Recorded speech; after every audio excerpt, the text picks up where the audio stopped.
Hi guys, I am Manish Kumar. चलो आज हम पढ़ते हैं नाउन का पार्ट नंबर 2। नाउन का पार्ट नंबर 1 हम पहले पढ़ चुके हैं। चलो शुरू करते हैं। नाउन को काउंटेबल तथा अनकाउंटेबल में भी बांटा जा सकता है। काउंटेबल नाउन यह वह नाउन होता है जिसकी गणना की जा सके। We vote 6 tables, I have a few friends में 6 हुआ, फ्यू हुआ, ये काउंटेबल नाउन है। इसका मतलब हुआ कि वो सभी नाउन जिनको हम गिन सके वो काउंटेबल नाउन में आते हैं।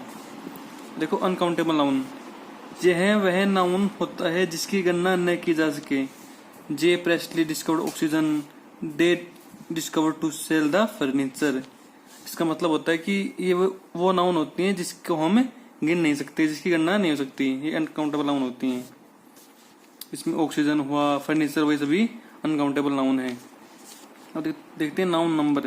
ये दो प्रकार होते हैं, सिंगुलर प्लूरल। सिंगुलर क्या होता है? That denotes only one, for example boy bench. इसका मतलब है कि जो ओनली सिर्फ एक को डिनोट करे वो सिंगुलर होती है। That denotes more than one, for example boys bench. इसका मतलब है कि जो एक से ज्यादा को डिनोट करे वो प्लूरल होती है, जैसे बॉयज हुआ, बेंच हुआ। कुछ पॉइंट्स हैं, चलो देखते हैं। A noun is normally singular in its original form and when we add S या S to its end it becomes plural. Boys singular है, बॉयज एस जोड़ दिया तो प्लूरल बन गया। बेंच सिंगुलर है, एस जोड़ दिया तो प्लूरल। इसका मतलब है कि जो एक नाउन होती है ना वो अपने ओरिजिनल फॉर्म में हमेशा सिंगुलर होती है, बट हम इसकी जब लास्ट में एस एस जोड़ देते हैं तो ये प्लूरल बन जाती है। इसमें देखो बॉयज बॉयज हो गया, बेंच बेंचेज हो गया। नंबर 2 देखो, a singular noun takes a singular verb and a singular pronoun, और a plural noun takes a plural verb and plural pronoun. इसका मतलब है कि एक सिंगुलर नाउन है वो हमेशा सिंगुलर वर्ब लेगी और सिंगुलर प्रोनाउन लेगी। उसी तरह प्लूरल नाउन है हमेशा प्लूरल वर्ब लेगी और प्लूरल ही प्रोनाउन लेगी। और देखो बॉयज ये सिंगुलर है, ये अपने साथ is, was, has, goes, does, comes etcetera लेगा।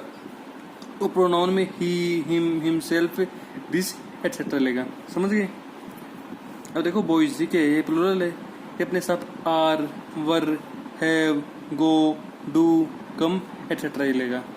वो प्रोनाउन में they, them, their, themself. Okay, ये सिंगुलर है, प्लूरल है। ये अपने साथ ये वर्ब लेता है, ये प्रोनाउन, ये अपने साथ ये वर्ब लेता है, ये प्रोनाउन लेता है।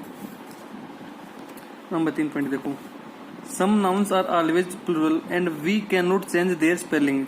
We can not remove s s to its end to became singular. इसका मतलब है कि ये कुछ नाउन्स हैं जो हमेशा प्लूरल होती हैं, हम इनकी स्पेलिंग को चेंज नहीं कर सकते, ना ही हम इसके अंत में ऐसे से जोड़ सकते हैं ना हटा सकते हैं।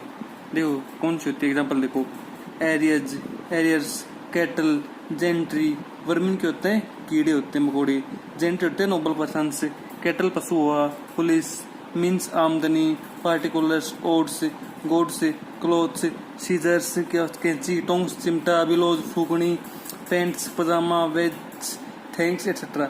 इसका मतलब है कि जो भी वर्ड्स है ना इनकी हम स्पेलिंग चेंज नहीं कर सकते, ना ही इसके अंत में हम ऐसे एस लगा सकते हैं, ना ही इसके अंत से ऐसे एस हटा सकते हैं, ये हमेशा सेम रहते हैं।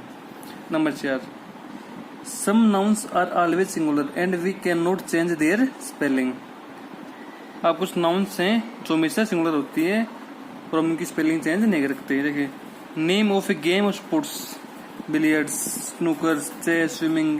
अर्थात जो भी गेम का नाम हो या स्पोर्ट्स हो ना वो हमेशा सिंगुलर ही यूज होगा। Name of a subject of study और लर्निंग, चाहे कोई भी सब्जेक्ट हो वो हमेशा सिंगुलर होगा, जैसे mathematics, statics, ethics, civics, politics, economics, linguistics etcetera.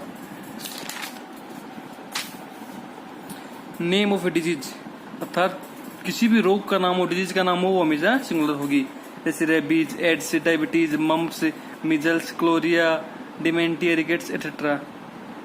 कोई भी डिजीज हो, कोई भी रोग हो, हमेशा सिंगुलर होता है। नेम ऑफ ए कंट्री, किसी भी देश का नाम हो वो हमेशा सिंगुलर होगा, USA, India, Athens. Name title of book और चैप्टर, अर्थात किसी भी बुक का नाम हो या चैप्टर का नाम हो वो हमेशा सिंगुलर का यूज होगा, जैसे the Arabian Nights, woollen travels, great expectation, the famous 5, 4 fools etcetera.